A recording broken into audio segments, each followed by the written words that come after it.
Thanks for coming back from the break so promptly. We appreciate that.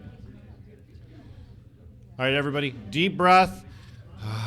Now everyone say endoplasmic reticulum. Couple people thought that was funny. That's lame. Okay, we can do better. Again, just to introduce Dr. William Courtney.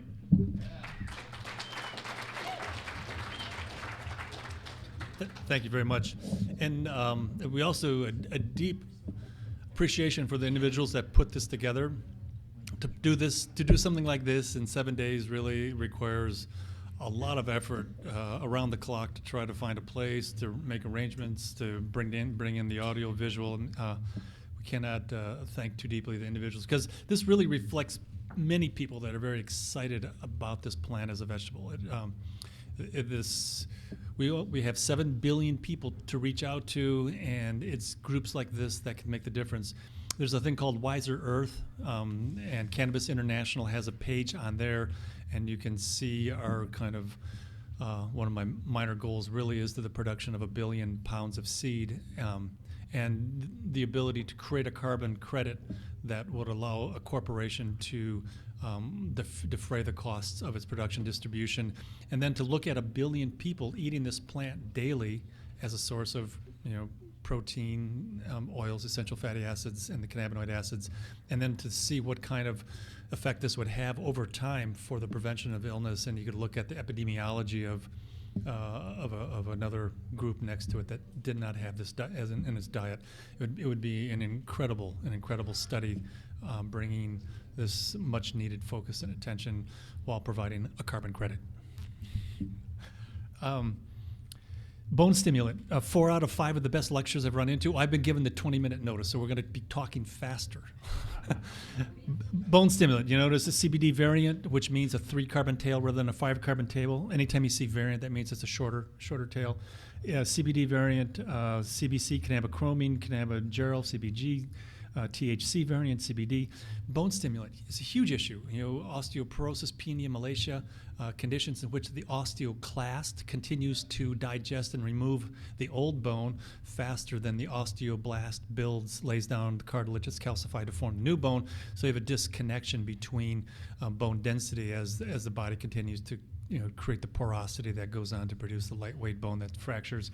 And so the ability to use cannabinoids to facilitate that communication and keep bone density up, fractured hips, dollar signs for legislators, the things that we need to move to make access available really will come down to someone thinking that, it'll cost them less or provide, an ability to close a gap.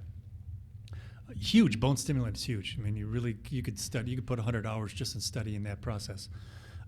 Anxiolytic, if you highlight it every time, the federal patent refers to anti-anxiety effect, and in a somewhat humorous effort to distinguish anti-anxiety as a non-psychoactive effect. And as a psychiatrist, they're trying to distinguish the THC effect from the CBD effect. CBD really helps with anxiety.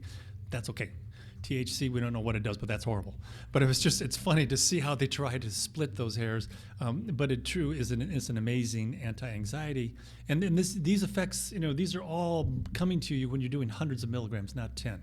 So the traditional model, heat the cannabis, decarboxylate it, create the THC. And the biggest issue with THC, it's so potent.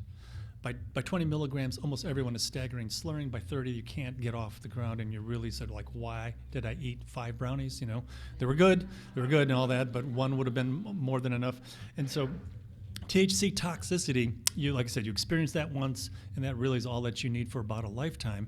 And that's what stands between you and using this plant as a vegetable. I mean, someone says, "Here, do you want to eat this bud?" And they go, "Oh, I don't think so." If you didn't let's watch him eat it. And the world's strongest stoners. You don't hear them saying, "Hey, let's get together and we'll all do 5 brownies this weekend." I mean, nobody does THC toxicity, and so. It's important, but the big issue is that 10 milligrams is what all of the 17 states that have approved of cannabis feel is their responsibility, is to stop the mayhem that occurs when an individual has too much access and the diversion that occurs at that point. They're practicing medicine without a degree. You know, they don't know the biochemistry, they don't know the plant, they don't know the physiology, they don't know the benefits. They're just making laws, and it's just not right. You know, that you make laws and have no idea what you're talking about. But that's the world we live in. Antipsychotic, like I said, and that's the first approval, despite the fact that it causes so much psychosis.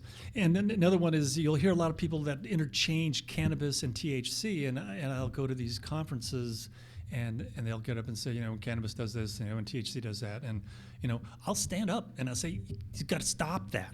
You know, you cannot use those two words in the same sentence because there is not THC in the plant. You can eat a plant that is incredibly high in THC acid, and it's not going to get you high. There is no THC there. THC is a synthetic molecule made by humans, and in general, that doesn't work out well. And in this case, it's not so much because of the psychoactive pleasant effect and the benefits that come from that, but it's because it blocks you from using this plant in a dose that's appropriate for the prevention of cancer, for the reduction of heart attack size by 66%, for the reduction of diabetes by almost 60%. I mean, the benefits are huge, and we walk away from all of that because we're so afraid of getting, it was like, oh my God, you want me to eat 100 brownies? I don't think so. Every one of my patients, it's very important that if you toss in a mature flower and you blend it up and you race off to some neighboring city and the next door lady comes over to kind of feed the goldfish or take care of the dog or cat, and you leave that glass of juice on the counter, and she goes, well, and she's an organic person. There's probably $15 in vegetables in that drink. She's crazy about this stuff. It's not going to be good when she gets home. I could throw it out, but, I'll just, make her a pot of soup. And, she's got these vegetables, and there's, some, if you're into meat, toss in a little bit of this and put some seasoning in there. And when she comes home at 10 o'clock at night, there'll be this incredibly delicious soup. It's floating 100 brownies. And you have that first bowl and goes, wow, that is really good. And that first brownie, boy, that tastes like a brownie. I can do that. I'll do another brownie. Yeah, that one tastes good too. That second bowl just took you to 40 brownies. And I know, and that's a side effect that you really, is a serious side effect. I call it poison. It won't kill you. Some people may wish they were dead. Not many people know anybody that's overdosed at that level. So as we move into dietary cannabis, we have to really be aware this is the poster child for raw food.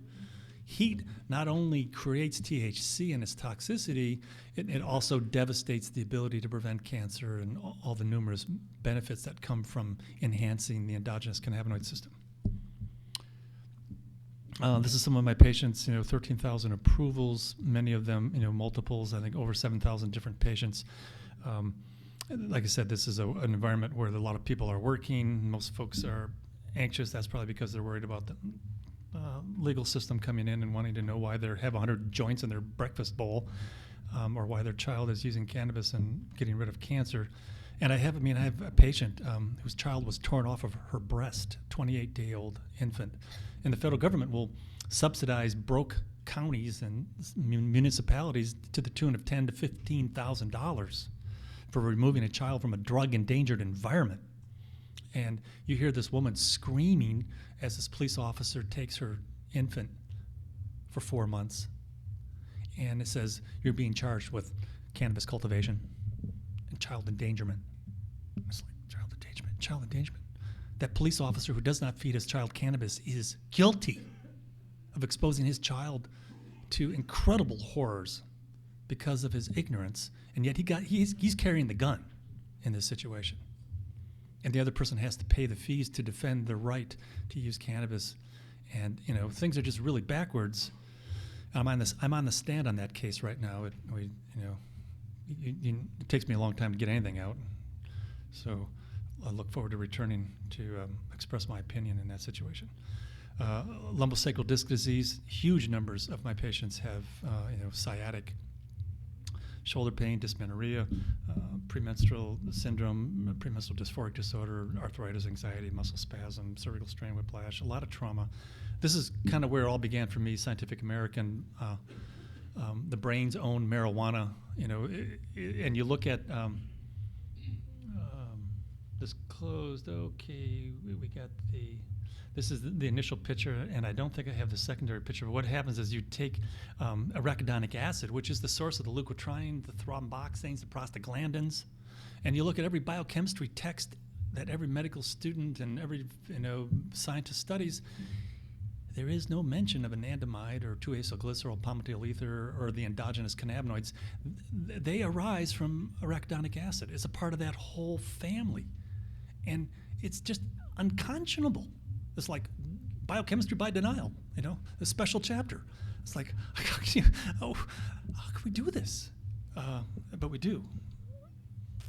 This is Raphael Meshulam, this gentleman right here, was involved in identifying CBD first and THC, and then labeled THC. We found the receptor. We knew there had to be a cannabinoid system. Went out and found anandamide, ananda bliss, amide, nitrogen, nitrogenous bliss, even though there is no nitrogen. But an interesting history as we studied this. And so we call the receptor the first cannabinoid binding receptor. Well, that first cannabinoid binding receptor happens to bind something that's not really found in the plant in physiologically active proportions. And I so wish that GPR55 could become the first cannabinoid binding receptor, because that's where this plant acts after 34 million years of evolution. That's a first. But we take that molecule, and I believe that THC acid will be shown to equal CBDA and CBGA.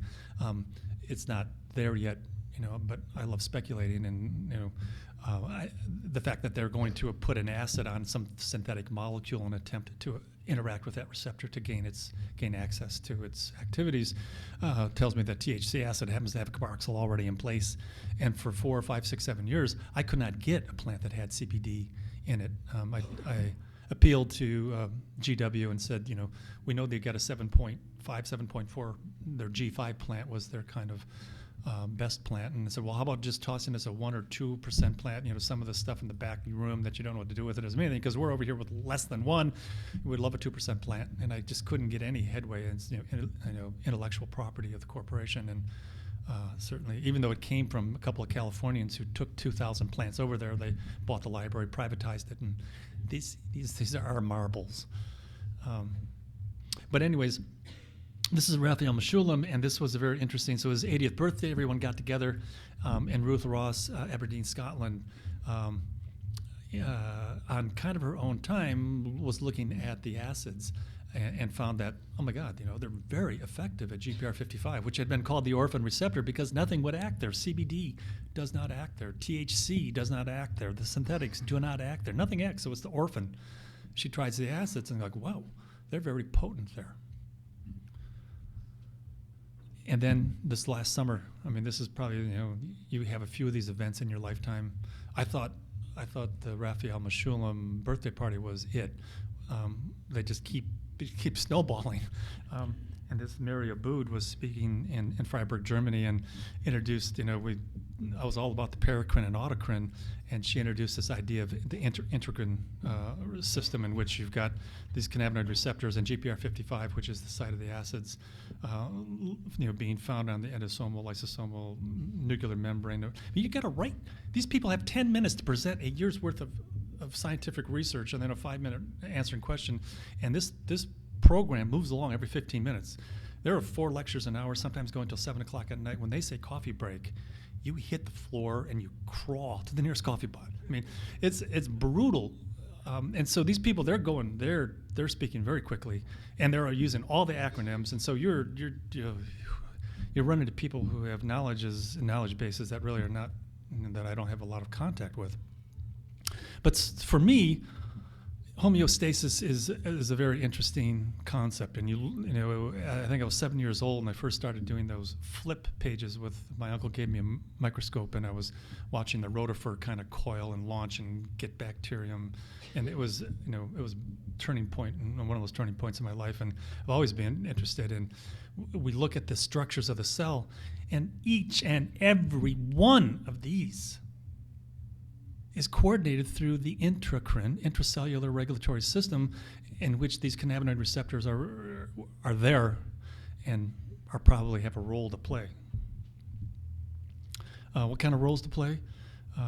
cannabidiolic acid. So like I said, we had 10,000 articles on CBD. This is one of the new ones, August 31st, 2012, cannabidiolic acid, an inhibitor of breast cancer migration. And it talks, so like I said, this, CBDA is huge, CBGA and THCA, which is what I've used for years. Inhibition of cyclic AMP, the mechanism by which it occurs, and therapeutic modality and the abrogation of cancer cell migration. That's metastasis. Stop those little puppies from moving around, and you go a long ways towards making a nightmare much more manageable. Abrogate. That's a good word. We can put that on the word a day. Medicinal acidic cannabinoids. This is another two-read. This is the number 2 patent on the patent page at Cannabis International. So we were in Germany at Köln or Köln. You go around Europe and there are like 4 or 5 different names for cities. If you don't know the right name, GPS won't get you anywhere near. And so Cologne is the one I was looking for, and that didn't exist. And, it's difficult, when you live by GPS and don't know the language. But a fellow at that conference said, you're talking about the cannabinoid acids. And I immediately drove over to his home where he was very gracious, like the Wellness Center, been very gracious in helping my wife. And this fellow was all about the cannabinoid acids. And I came back a couple years later and met the company that's working on them. And this was 2 years before this patent issued in the United States. And that really sent me home to eat raw bud, because they said it's not going to get me high. And like I said, I have good friends of mine who ate too many brownies, and I had a lot of respect for that approach. But there I was consuming mature flower, and I had people giving me, here's a 43-day, here's a 46-day, here's a 48-day, just kind of creeping on up. And that creep is very important, because I have patients who are very, very tied into the date of the flowers that they eat. Bone on bone, looking at hip replacements, artificial hips. The concept of signing a release on, we're going to go in there, we're going to cut the acetabulum out of your hip, and we're going to cut off the ball of your femur, and we're going to stick something down the shaft of it, and it's all going to be cool. Sign here, please. Like, I don't know how much pain it takes for that to make sense. And I hate pain, so I'm sure I could get there. And this fellow was there, started eating raw flour, and suddenly it didn't make sense anymore. It's just like, I can go with what I got here. But this fellow likes the flour halfway to classic maturity. So if you're interested in THCA, say that it peaks at 12 weeks once you put the plant into 12 hours of darkness and it goes into bloom. This fellow will eat the plant at week 6. And if it peaks at 10 weeks, he will eat it at week 5. If it peaks at week 8, he will eat it at week 4. There's something that experience informs the research that we need to do once the federal government allows us access to this plant legally. So all this is kind of being done by strange individuals in their home without the auspices of traditional scientific approaches, but the research is really pretty stunning if you look at it, and I can't wait until we can move forward. I had someone at the intermission asked about doing research, and Donald Abrams had spent years trying to get 10 milligrams from the federal government to show that the vaporizer, according to one of the IOM reports, said that we need to find a better way to use cannabis, and so he was trying to show that the vaporization was better than combustion with the production of the polyaromatic hydrocarbons that cause cancer and the deposition of tars. It took him years and years and years and years and years and years of requesting to get 10 grams to show that a vaporizer was safer. So it makes it difficult to progress rapidly in the direction of traditional studies when the only legal source is reluctant to kind of grant us any access. This is more about the CBDA, CBGA, and these are all very interesting molecules because there are waves of maturation of these cannabinoid acids as the flower goes through its normal life cycle. And we believe that CBGA is the molecule that goes on to form CBDA, so it peaks first, then you got the classic finish, and then you got CBNA, which peaks afterwards. And for most folks, CBN is merely indices of some grower trying to slide in some old pot into the dispensary and sneak away and make a bunch of money on some of last year's product. And so, at least in California, they always order the CBN and say, well, I'm sorry, this looks like last year's cannabis because of the CBN content, and so we're only going to give you, half the amount that it's worth because, and isn't it funny that the CBN acid looks like it's going to be involved in stem cell modulation?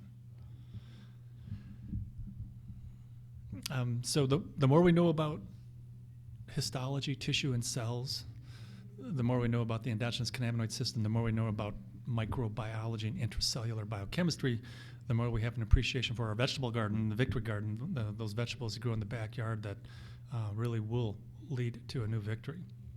You look at all these cells, all these different functions. They all have the same amount of DNA. They all have mitochondria. They all have nuclear membranes. They all have endoplasmic reticulum. They all are doing all these diverse things. The cannabinoid system doesn't care. It just wants them all to function more effectively. Homeostatin is what I now refer to cannabis as. It's a complex composite of multiple interacting molecules that facilitate homeostasis. And flavonoids, terpenoids, cannabinoids, all of which come together after 34 million years of evolution, and before we get around to baking it, it's like, well, we'll take my heart medicine, I'm going to bake it at 350 for 20 minutes, and I'm going to see how it works. It may not work real well. So we just went over that slide. 5 minutes. I got 5 minutes. Okay, so 5 minutes, what's the most important thing to say? Okay, we'll go through this series. So this shows arachidonic acid, and arachidonic acid really is a precursor molecule that gives rise to all of this physiology. And it gives rise to the endogenous cannabinoid system, and it is not in any of these diagrams. You go to Google Images and look up all the acosanoids. Acosanoids are 20 carbon systems, and there are an enormous number of them. I mean, if you look just at the prostaglandins, look at just the thromboxanes, look at just the interleukins. Any one of those you can make up, write a doctoral thesis on. And the cannabinoids aren't even listed there, and they're probably the single most important member of that class. And they're essential fatty acids that fall into that. So here's this homeostatin concept, GPR 55. First we thought it was primarily located in the plasma membrane, and then we decided, well, it's involved in the nuclear membrane. It can actually lead to lysis of that membrane and death of the cell through apoptosis, or it can result in that cell dividing and duplicating, which is a pretty powerful kind of reaction. And then it's also found on all the endoplasmic reticulum. We can just shorten that to ER. It's a lot easier. And then it moves into the source of energy production, the mitochondria, where sugars are turned into CO2, releasing energy that then powers the synthetic and contractile activity of the cell. And then it moves into the endosomes and the lysosomes, and the Golgi apparatus. And then you add into that the CB1 and the CB2 receptors that are also part of that system. Probably the take-home slide is, on one side, that the reason we call it ACDC is it's acidic cannabinoid dietary cannabis. And, because I come from California, and if you don't, there's been a lot of people telling me they don't like the name, but it goes two ways. You heat it, you limit out at 10. You eat it, and there is no limit. You can go to 1,000 to 2,000 to 3,000. And we're quite cognizant of the fact that when you limit out at 10, you're missing 99.9999999% of what this plant can do for you. It does a lot when it's heated. It does a lot, an incredibly different amount when you allow yourself dietary access. It talks about dosage range. It talks about the range of activities that we trade off when we go for psychoactivity. And I think we're getting pretty close to 5. Here's an interesting summary. In a plant that is very, very high in THC acid, this is the amount of psychoactivity in that plant, which is why you can eat that raw bud and not get high. You heat it, and you got enough going on there. That's where you get the 100 brownies worth of THC in the plant if it's heated.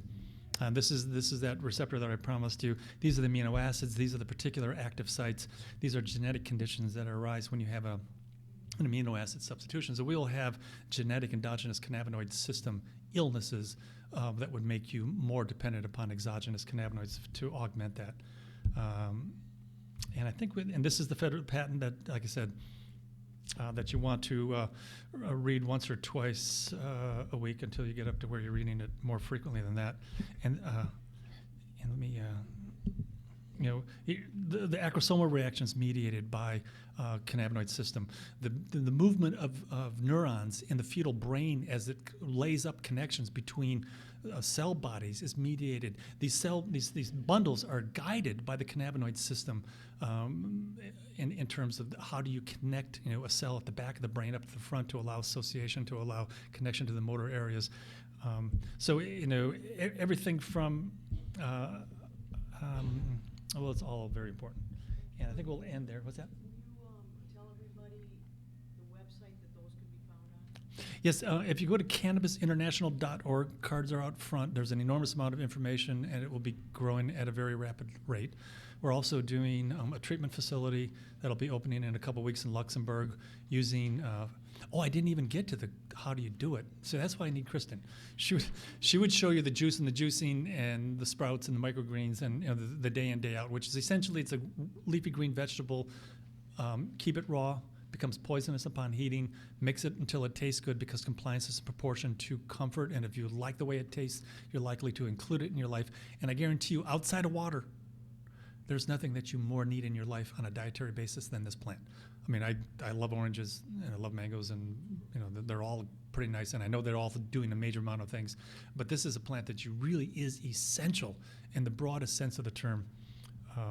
Maybe we'll come back when I return from Europe and complete the other 3 PowerPoints that go into more of the specifics, as well as more of the details. Oh, here's one just to show you that these are those nerve bundles. Sorry, just one. Ramanabhan, what does Western medical think about cannabis? Gives you the munchies. What happens if you block the munchies? You got a diet pill. That's money. You get global pharmaceutical attention when you start talking about weight loss.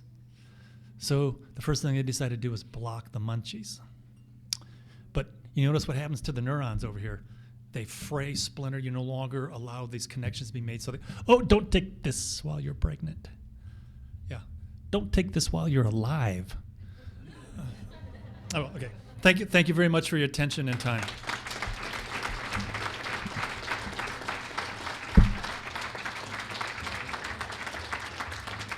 Dr. William Courtney, everyone.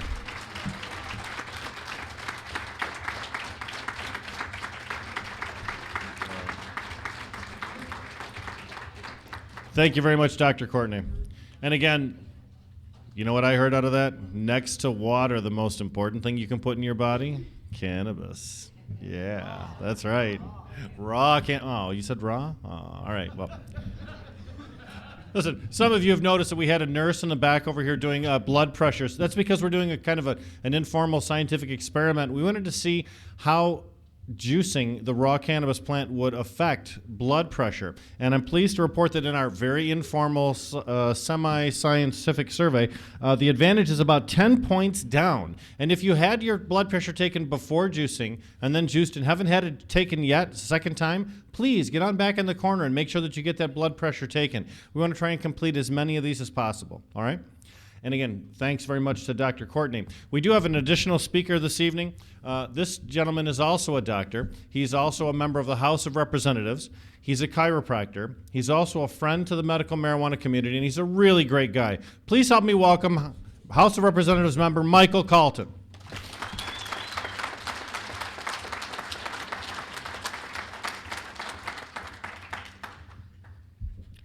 Thank you. I think we're going to dumb it down a bit. Okay, I was asked to talk about how I got to where I am, because initially I voted no. Shame on me. I voted no in 2008 on this because I don't know what I thought. I wasn't sure what was going to happen. I do know I did, politicians, we have our admissions. I did smoke marijuana when I was in college. I did inhale. And I'm only bringing this up, and what I'm going to say now is kind of laughable because in a little bit we're going to cry. But back then, we smoked it recreationally for the high, and it had the side effect of the munchies. And we'd always joke about that, and that could express itself in the form of pizza, in the form of Fritos, Chips Ahoy's, that jalapeno bean dip. Chips Ahoy's, a whole bag of Chips Ahoy's one time. Now I could only eat like one or two, and that'd be done. Okay, so left that behind when I was in the military because they always tested us, and really never got back to it. And then as I got older, I became more conservative, and eventually I I started getting involved in politics, starting out at the Friends of the Library Board, then to the village trustee, to school board, to the county commission, to the chairman, and then eventually I found myself in a situation where I was running for the House of Representatives. And this all happened over 23 years. This didn't happen that fast. And anyways, so I voted no on this. And I am a chiropractor. I'm the first chiropractor in the House of Representatives. Right now I'm serving with 2 funeral directors and more lawyers than you could shake a stick at. But I'm the first chiropractor. And this is where this comes in. Thank you. So this passed, and I just kind of viewed it very externally. I really wasn't very invested in it in any way. I did vote no, but whatever. It's a democracy. And I started having patients come in, and this discussion really is about 2 patients that changed my mind, that took my head off, shook it around, and screwed it back on. And some patients were coming in, and they were telling me that they had gotten prescriptions for marijuana. Now, I treat musculoskeletal problems, back pain, neck pain. You talked about sciatica, headaches, a lot of musculoskeletal things, people with arthritic problems. And people started telling me that they had prescriptions for this, and they felt that it helped them. And I just kind of took that in, and I would just say, okay, well, continue to do so. If it helps, do it. I just kind of got that attitude about it. I really didn't know what to think about it, but I just said, if you feel it helps you, do it, even if it's a placebo. Then a day came. An old patient of mine for 20 years came in, and he said, "Doc, I'm dying of cancer. I'm dying of liver cancer." And this man, was never much, not a big man anyway, a thin man. And he picked up his shirt, and he'd lost a lot of weight. And you can actually see his liver bulging underneath his skin from beneath the ribs on the right side. And, being a chiropractor, it's not really my job. But I'm just looking at it, and I asked if I can lay my hand on it just to feel it. And I was like just thinking, this is cancer, this is death, this is what's going to kill him. And he said, I was losing a lot of weight and I couldn't tolerate any of the appetite drugs they were giving me, and I got my doctor, convinced him to write me a prescription for medical marijuana for my appetite, and it's been helping me to eat. It's helping me with my nausea, and it's helping my appetite. And I was really taken aback by this, totally. Very unprepared for this. Very, very rarely does something come into my office. It just takes me aback, and it actually takes a couple weeks for me to think about it. And a couple weeks later, this light bulb went off in my head, and I had an epiphany. And I thought, anything that can make me eat a whole bag of Chips Ahoy cookies in one sitting is going to help keep weight on a cancer patient.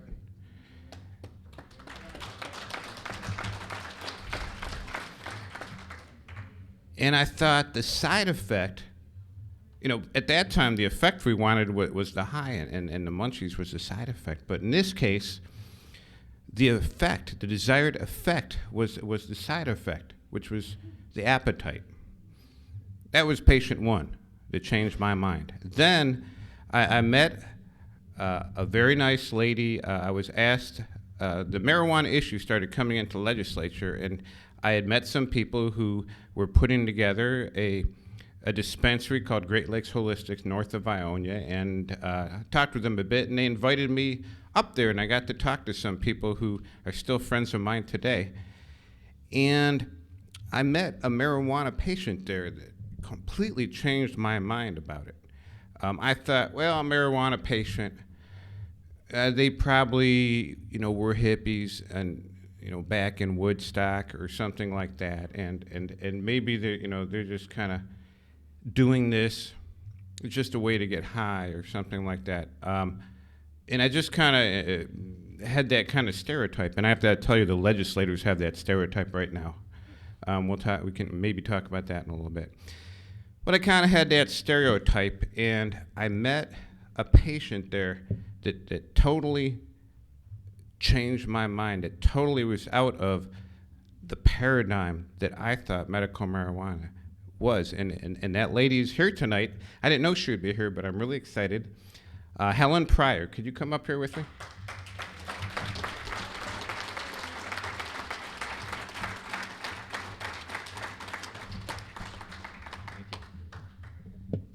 Okay, we're going to be able to talk frankly here. She has waived her HIPAA rights, and so we can talk about some of her stuff. Now, this is a medical marijuana patient, and she is the sweetest little lady I've ever met. I have to ask you a question. Were you at Woodstock? No. Okay. This is not someone I expected to meet that was a patient. I just thought she was there. Todd Pryor was there, and I thought, well, his mom's there, and she's just being supportive. But can you hold out your hands? Okay, she's got a little bit of tremor, a little bit of head tremor. What do you call it? They diagnosed it as cervical dystonia. Okay, so she's got tremor, and she was having trouble sleeping from it, and Todd gave you a candy. Right. Is that correct? Correct. And this candy does not get you high. No. Now, this is also something that like totally changed my mind, and I'm like, well, if you don't get high, what's the point? Okay, what's the point? Okay, what's the point? What did it do for you? Well, this head tremor does not stop when my head hits the pillow. And by using this candy at night, it relaxed the head tremor so I could go to sleep.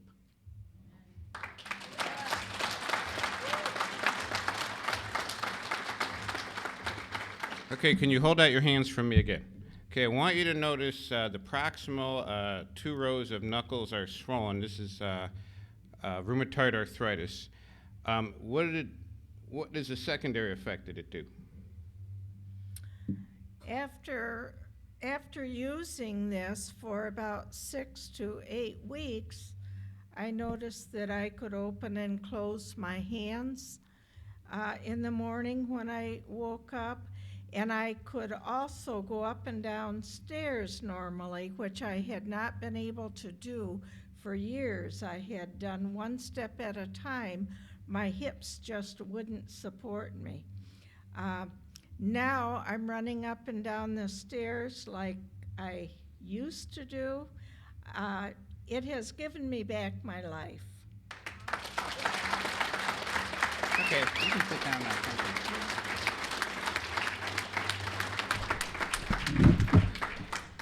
Marijuana that doesn't get you high. What's the point? What's the point? The point is that beyond the high is the healing. Beyond the high is the healing.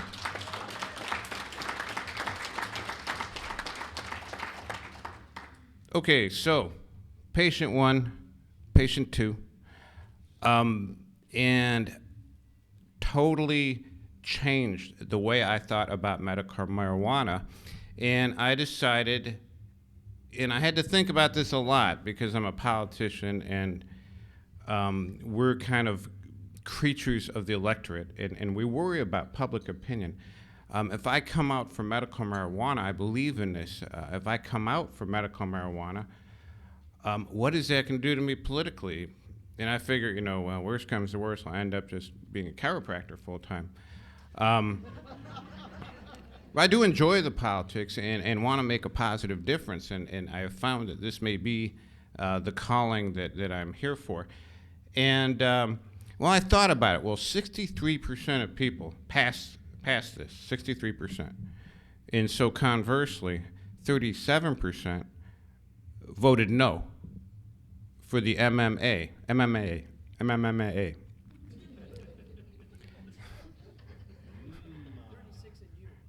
Okay, 37% voted no, 63% voted for. And I thought, well, gosh, 63% is a majority. That's how people get elected, with big majorities like that. And so I said, I'm going to do this. I'm going to go for this. And I'm not only going to do that, I'm going to raise money within the medical marijuana community, and I'm going to list it right on my campaign stuff. Because if I figured if I'm going to do it, I'm going to do it. I'm just going to do it. And so under my you can go online at my campaign contributions, and you'll see contributions from maybe Big Daddy's Hydroponics, from the Med Joint out in Kalamazoo. We've got contributions, and I figured, oh boy, it's going to hit the fan when I post these, because there's a due date for these, and I posted it on that day, and guess what? Nothing happened. Nothing. No one called me, because I was ready. I was going to say, well, how's that any different than taking money from tobacco? How's it any different than taking money from beer and wine? How's it any different than taking money from the drug companies who kill people? Thank you.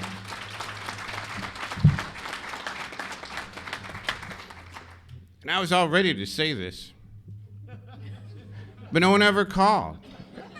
It was like no news at all. And I was like, well, when's the other foot going to come down? I can't just raise money in medical marijuana and do radio shows, speak at every engagement, be in newspapers. I have been as public as I could possibly be about this, and I've been waiting for the other foot to fall. So I thought, well, I'm going to take a poll of my district, because I have an election next month. It's not even a month now, and I'm running against someone, and so far I'm 14-0 in elections. But I was wondering, I'm really worried about this one, so I took a poll. And I'm going to beat this person by 67%. Is where I'm at.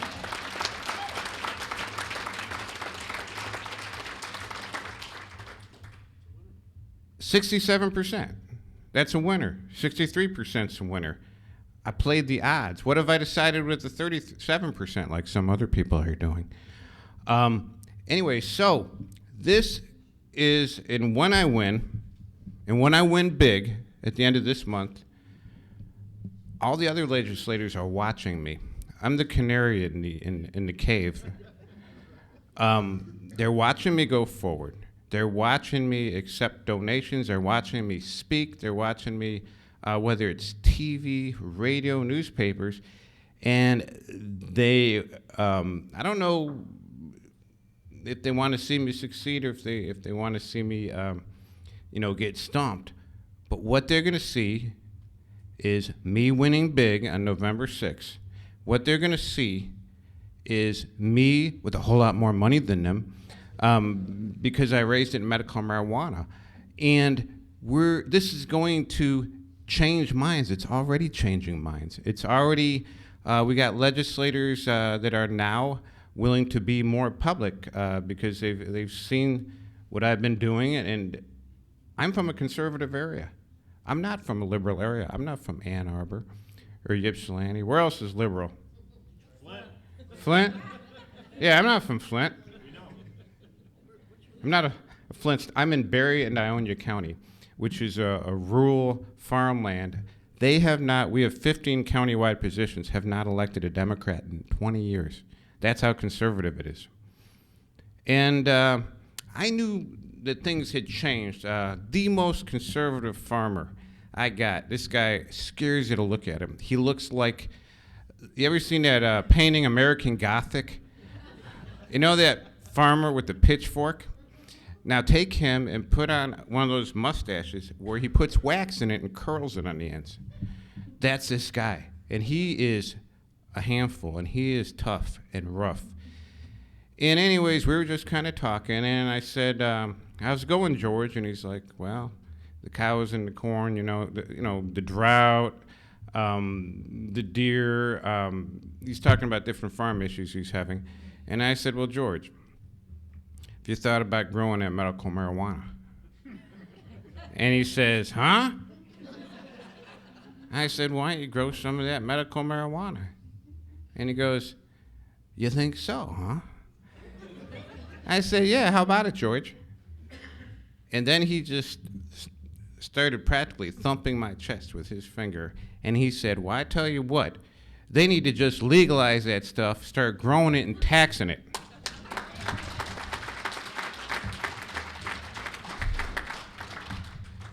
So after her, I know things are changing. Things have changed. The paradigm is shifting.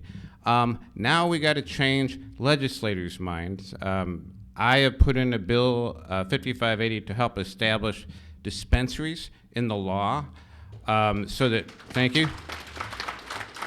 But there's other issues we got to work on too. We got to work on this crap where they can just go into your house. If you're legally using marijuana, and go into your house and confiscate your stuff and your money and liquidate it, and you're never even brought to trial. Isn't that, I thought in this country, you don't get punished until you've been deemed guilty. Right. Yeah. No, that's got to change. I mean, and there's a whole, this has just opened, now that I've gotten involved, a Pandora's box of different issues that we need to work on one by one. But we got to get them through the legislator, and the legislature is just like me. They have a lot of the same mindsets that I had. They're thinking about, the people at Woodstock, the hippies, and that's who's in the young kids. That's they're just smoking recreationally. And we have to push them past that. We need to do as was done to me, take their heads off, shake that head around, and put it back on differently. That's what's got to be done. That's what we're working towards. Any people of any interest in that, I mean, that goes on to a whole other conversation, so I'm not going to go on anymore. It'll get old, but I do want to thank you for having me here tonight and for letting me speak, be myself. Thank you.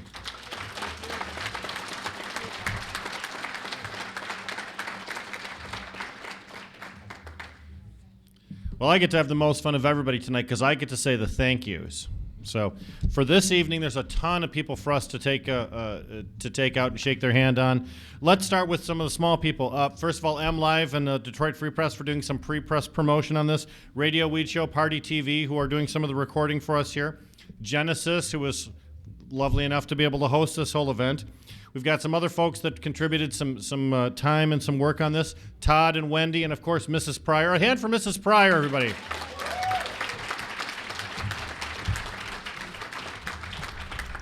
Jamie Lowell helped out with some of the promotion, and of course, Ken Byer and Kevin Spittler from the Med joined this thing. Probably wouldn't have been possible without those two guys. Some round of applause from them. Of course, our speakers this evening, naturally, Mrs. Pryor, Dr. Courtney, and also Representative Callton. And a big round of applause, and please stand up for Nick and Jane Panacidi and Michigan Wellness Center, who sponsored this event.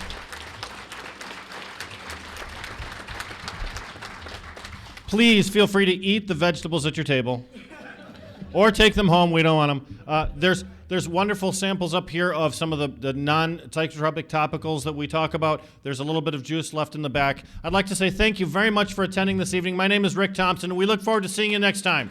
Thank you very much.